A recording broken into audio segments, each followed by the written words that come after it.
Assalamualaikum warahmatullahi wabarakatuh. Alhamdulillah Rabbil Alamin. Segala puji bagi Allah SWT yang telah memberikan kita nikmat iman Islam dan kesempatan untuk menuntut ilmu. Tajuknya selawat serta salam tak lupa kita curahkan, tak kita haturkan ke junjungan kita Nabi Agung Muhammad SAW yang kita tunggu-tunggu syafaatnya di yaumul qiyamah nanti. Perkenalkan, nama saya Hamim Sirajuddin Al-Mansur, NIM 243111002 dari kelas PAI 2A, dan untuk memenuhi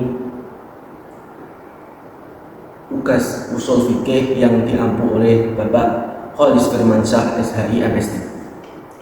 Pada kesempatan kali ini, izinkan saya mempresentasikan atau menyampaikan materi tentang amar dan nahi dalam usul fikih. Pertama, kita memulai dari pengertian amar. Apa yang dimaksud dengan amar?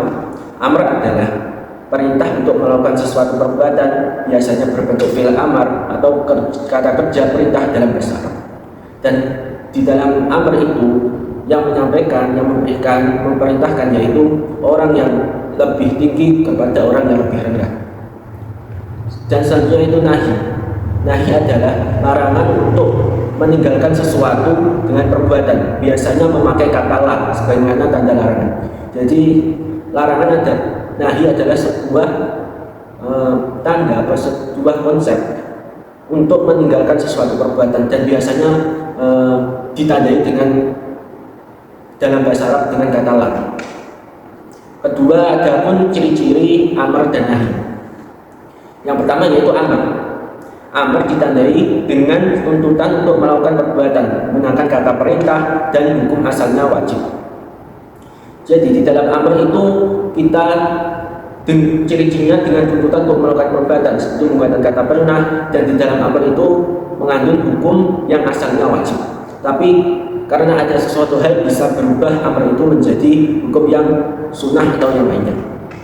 Yang kedua yaitu ciri-ciri nahi. Ciri-ciri nahi ini ditandai dengan tuntutan untuk meninggalkan perbuatan, seperti artinya atau larangan. Jadi ciri-ciri nahi ini yang dalil-dalil yang mengandung makna untuk tuntutan kita untuk meninggalkan perbuatan, dan biasanya menggunakan salah satunya kata larangan, yaitu la, dan hukumnya asalnya haram, meskipun nanti bisa berubah-ubah karena ada sesuatu yang membuat dia tidak hukumnya tidak haram. Yang ketiga, mari kita lihat dalil-dalilnya.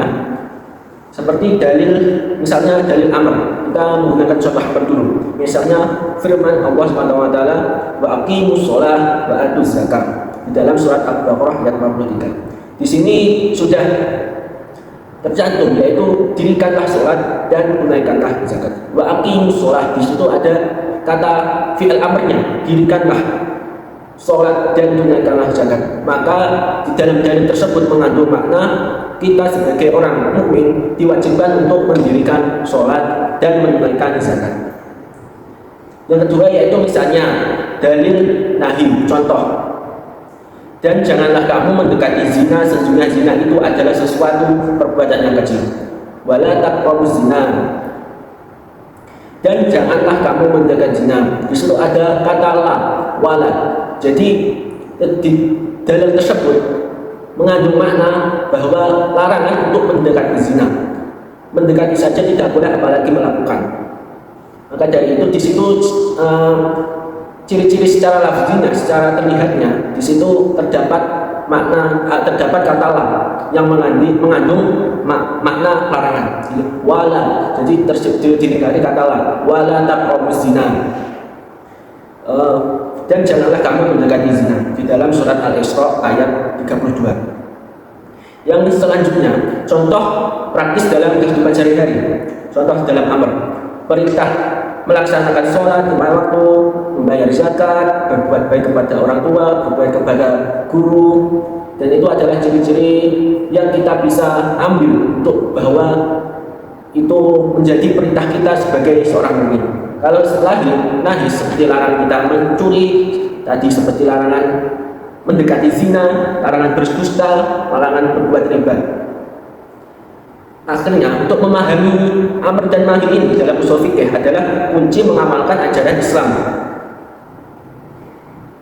menjaga diri dari larangan dan menunaikan kewajiban sesuai tuntunan Allah Subhanahu wa taala. Dan untuk selanjutnya kita akan membahas tentang amr dan khos. Yang pertama kita akan membahas pengertian lafaz am. Secara bahasa, am berarti menyeluruh atau umum.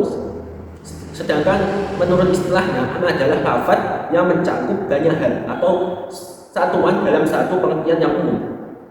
Jadi am itu menyangkut makna banyak hal, bisa untuk semua orang mudahnya.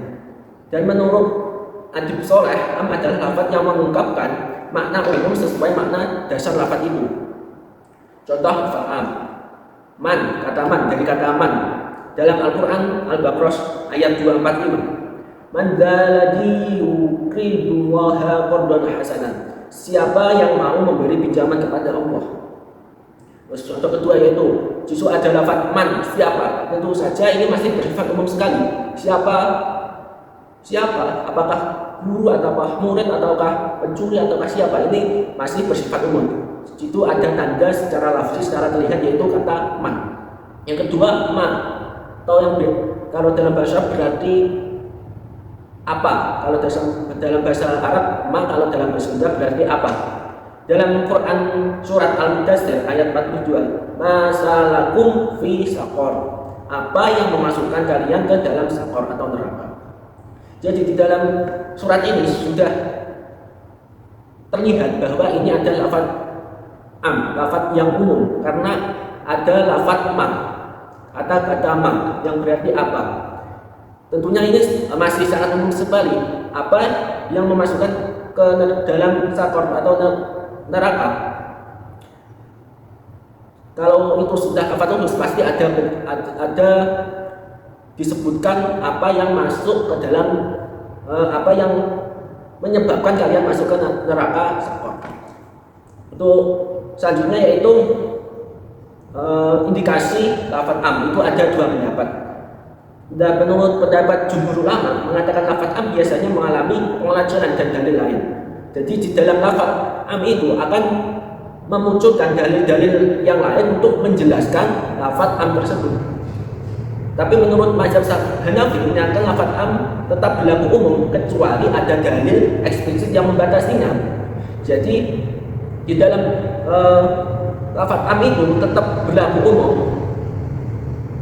kecuali itu ada dalil-dalil yang menerangkan dalam hukum am tersebut, menerangkan dalil yang masih umum tersebut.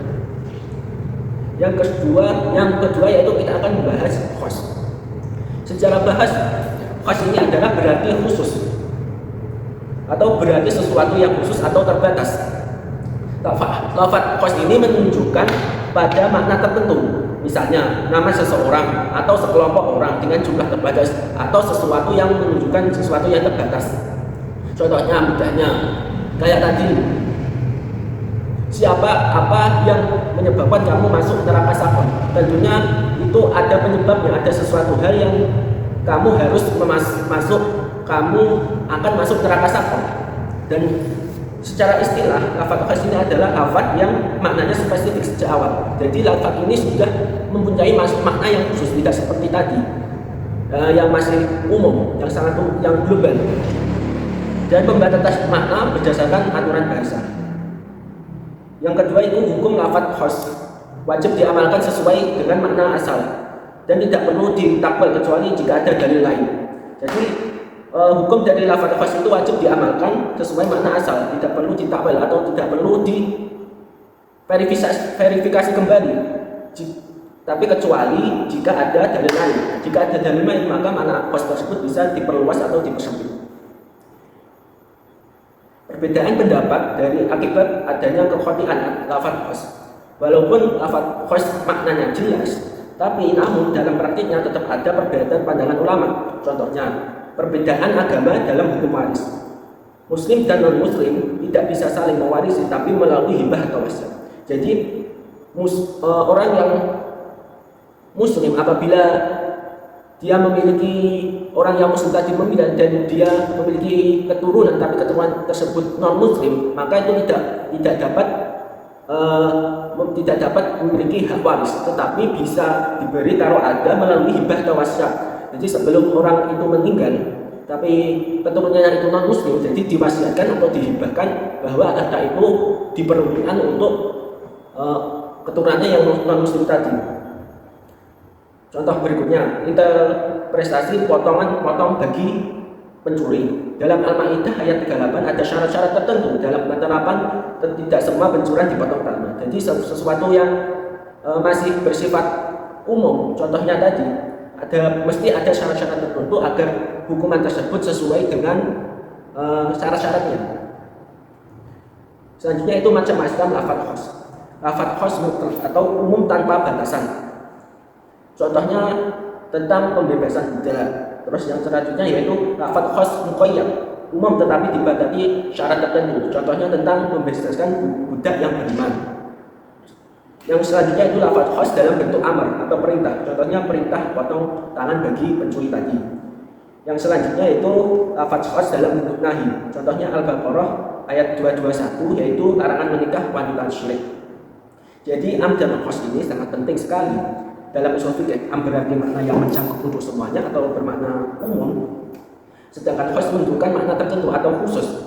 Para ulama juga berbeda pendapat dalam memahami keumuman dan kekhususan lafadz, dan ini berdampak pada penerapan hukum Islam.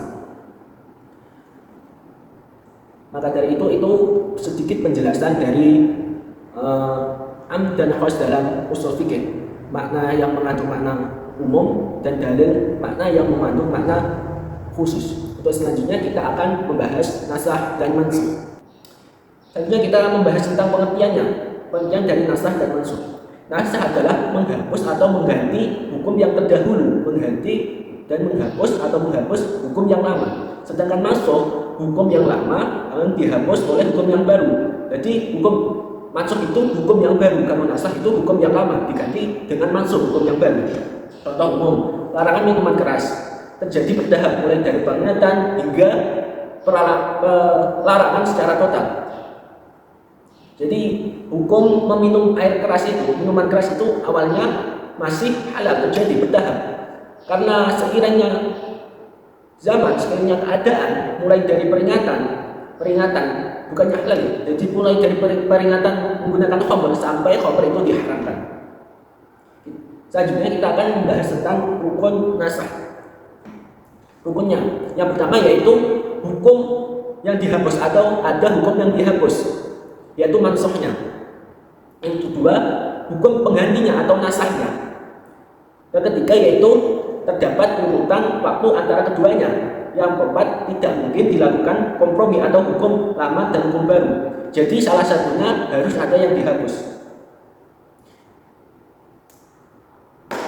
Jadi yang pertama tadi ada mansukh, ada nasakh, ada yang dihapus, ada yang menghapus hukum itu. Yang ketiga yaitu terdapat urutan waktu antara keduanya, dan yang keempat yaitu tidak mungkin keduanya itu berkompromi antara nasakh dan mansukh. Selanjutnya yaitu syarat nasakh dan mansukh. Yang pertama, dalilnya harus ada dalil hukum secara syar'i yang terdapat dalam Al-Quran atau As-Sunnah. Yang kedua, hukum yang dihapus sudah berlaku. Yang ketiga, tidak mungkin, jadi hukum yang terhapus dahulu itu sudah berlaku di sebelumnya. Jadi yang sebelumnya itu tidak berlaku, kalau sekarang itu berlaku, itu bukan nasakh atau mansukh. Yang ketiga yaitu tidak mungkin menggabungkan keduanya seperti tadi, tidak mungkin mengkompromikan. Yang keempat yaitu hukum pengganti turun setelah hukum pertama. Jadi hukum penggantinya itu setelah hukum pertama baru turun. Selanjutnya pembagian nasakh, yaitu ada 4. Yang pertama yaitu nasakh Al-Quran dengan Al-Quran. Jadi boleh menasakh Al-Quran dengan nasakh Al-Quran. Yang kedua boleh menasakh Al-Quran dengan As-Sunnah. Yang ketiga boleh menasakh melalui ijma'. Yang keempat boleh menasakh sunnah dengan sunnah. Jadi yang pertama Al-Quran dengan Al-Quran, dua Al-Quran dengan sunnah, boleh nasakh dengan ijma'. Yang terakhir yaitu boleh menasakh sunnah dengan sunnah atau hadis dengan hadis. Terus macam-macam nasah mansukh ini. Macam-macamnya yaitu yang pertama, nasah sarih atau nasah yang tegas. Contohnya dalam surat Al-Anfal ayat 65 dan 66. Ayat pertama yang tentang tuntutan berat. Ya ayuhan nabiyyu habbin mu'minina ala qital yakun minkum 20 sabiruna yabli mi'atain. Wahai Nabi, kabarkan semangat orang-orang yang beriman untuk berperang jika ada 20 orang yang sabar. Niscaya mereka dapat mengalahkan keduanya. Yang kedua yaitu adalah ada yang menghapus hukum ini, yaitu keringanan. Al-ana khafallahu ankum alim fikum du'afan. Sekarang Allah telah meringankan kalian karena Dia mengetahui ada kelemahan pada kalian. Penjelasannya, awalnya umat Islam itu diperintahkan melawan 10 kali jumlah musuh. Karena berat, karena situasinya berat tidak memungkinkan, maka Allah meringankan menjadi 1 lawan 2 musuh saja. Itu salah satu contoh yang nasah sarih atau nasah yang tegas. Dan dasarnya yaitu nasah mansukh, manaksah min ayatin aw nusiha nati bi khairin minha aw misliha, dalam Al-Qur'an surat 106. Jadi nasah ini dari atas ke bawah, tidak bisa dari yang ke bawah ke atas. Maksudnya dari hukum qiyas ke hukum Al-Qur'an, tidak bisa dinasah. Yang selanjutnya yaitu nasah dimni atau nasah tidak langsung. Contohnya dalam surat Al-Baqarah ayat 180. Kutiba alaikum idza hadara ahadukum mautu in taraka khairan wasiyatun lil walidaini wal aqrabin. Diwajibkan atas kalian bila kematian mendekat hendaknya berwasiat untuk orang tua dan kerabat. Jadi penjelasannya, ayat ini mewajibkan wasiat untuk ahli waris, namun kemudian dinasah oleh ayat warisan yang terdapat dalam surat An-Nisa ayat 11 yang mengatur pembagian hak secara rinci. Yang pertama tadi ayat itu mewajibkan sebelum orang meninggal itu harus berwasiat untuk ahli waris, namun kemudian dinasah oleh ayat warisan yang selanjutnya dalam surat Quran An-Nisa ayat 11 yang mengatur pembagian hak waris tersebut. Yang ketiga yaitu nasahul atau penghapusan total.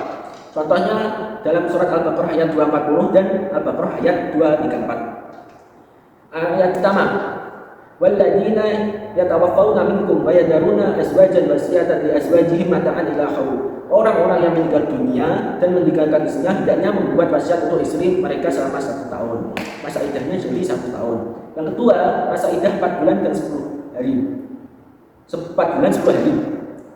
Istri-istri yang ditinggal mati hendaknya beriddah selama 4 bulan 10 hari.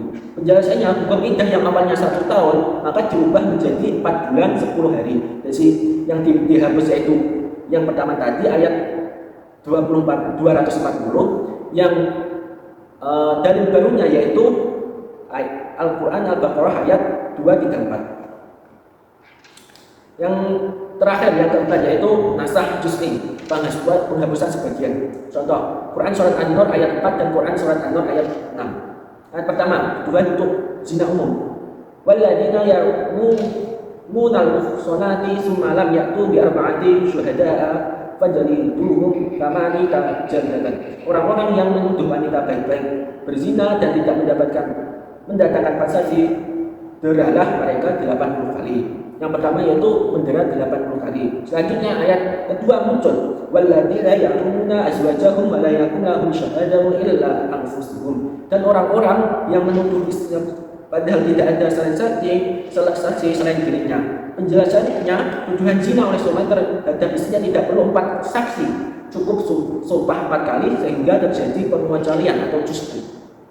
Mohon maaf atas kesalahan yang saya sampaikan dan saya perbuat, karena kesalahan itu murni dari saya sendiri dan kebenaran itu murni dari Allah Subhanahu wa taala.